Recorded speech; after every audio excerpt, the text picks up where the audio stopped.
Hello and welcome to Biology from Basics. In previous lecture, we have discussed the discovery of cells. Let's recap it and then we'll move to today's lecture, which is plants and animal cells. Okay? तो कल के lecture में हमने पढ़ा था Robert hook के बारे में. ये रॉबर्ट हुक जो थे वो ऐसे पहले ह्यूमन बीइंग थे जिन्होंने डेड सेल को डिस्कवर किया था इन 1665. इन्होंने डेड सेल को ऑब्जर्व किया था in a piece of cork and he also coined the term cell. Robert Hooke was the first person who discovered the dead cell in a piece of cork and he coined the term cell. उन्होंने cell का नाम coin किया था. Robert Hooke published his findings in the book called Micrographia. Robert Hooke की जितनी भी discovery थी, जितनी भी फाइंडिंग्स थी, उन्होंने किस बुक में पब्लिश किया था? माइक्रोग्राफिया में पब्लिश किया था.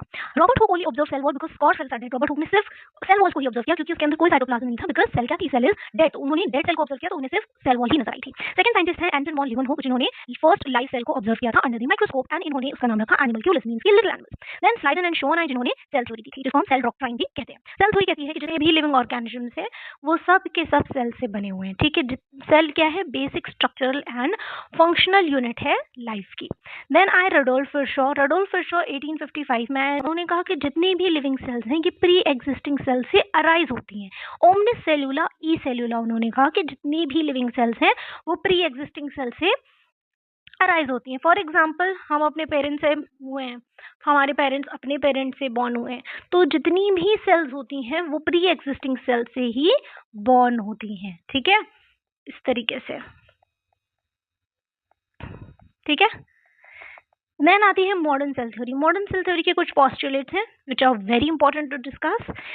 All the cellular organisms is made up of one or more cell. जितने भी सेल्यूलर ऑर्गेनिजम्स हैं वो एक या एक से ज्यादा सेल से मिलकर के बने हुए होते हैं. सेल क्या है? सेल जो है वो स्ट्रक्चरल एंड फंक्शनल यूनिट है लाइफ की.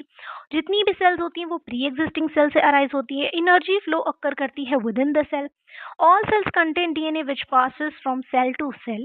All cells do not have the same chemical composition. फिर हमने देखा था कि टाइप्स ऑफ सेल्स कौन कौन सी होती हैं. तो होती है prokaryotic cell and eukaryotic cell. Prokaryotic वो सेल होती है जिसमें न्यूक्लियस नहीं होता है, ट्रू न्यूक्लियस नहीं होता है, मेम्ब्रेन बाउंड ऑर्गेनेल्स नहीं होती हैं. Prokaryotic cell simple and primitive cells होती हैं that lacks a true nucleus and membrane bound organelles. इसमें न्यूक्लियस नहीं प्रेजेंट होता है, मेम्ब्रेन बाउंड ऑर्गेनल्स नहीं होते हैं. प्रोकैरियोटिक सेल सिंपल और स्मॉल होती है, मोस्टली यूनिसेल्युलर होती है एंड इसमें सेल वॉल भी प्रेजेंट होती है. 70S राइबोसोम प्रोकैरियोटिक सेल में प्रेजेंट होता है जो हेल्प करता है प्रोटीन सिंथेसिस में. जो रिप्रोडक्शन पाया जाता है प्रोकैरियोटिक सेल में बाइनरी फिजन होता है. सर्कुलर डीएनए पाया जाता है प्रोकैरियोटिक सेल में which is single and circular. Flagella may be present जो कि हेल्प करता है in movement. What are the functions of prokaryotic cells? तो प्रोकैरियोटिक सेल्स जो है इसके फंक्शंस है nutrition, respiration, reproduction and movement. ये सारा काम प्रोकैरियोटिक सेल करती है. फॉर एग्जांपल बैक्टीरिया, साइनोबैक्टीरिया जितने भी हैं सब क्या है? प्रोकैरियोटिक सेल के एग्जांपल है. यानी बैक्टीरिया, साइनोबैक्टीरिया में कैसे सेल पाई जाती है? प्रोकैरियोटिक सेल पाई जाती है जिसमें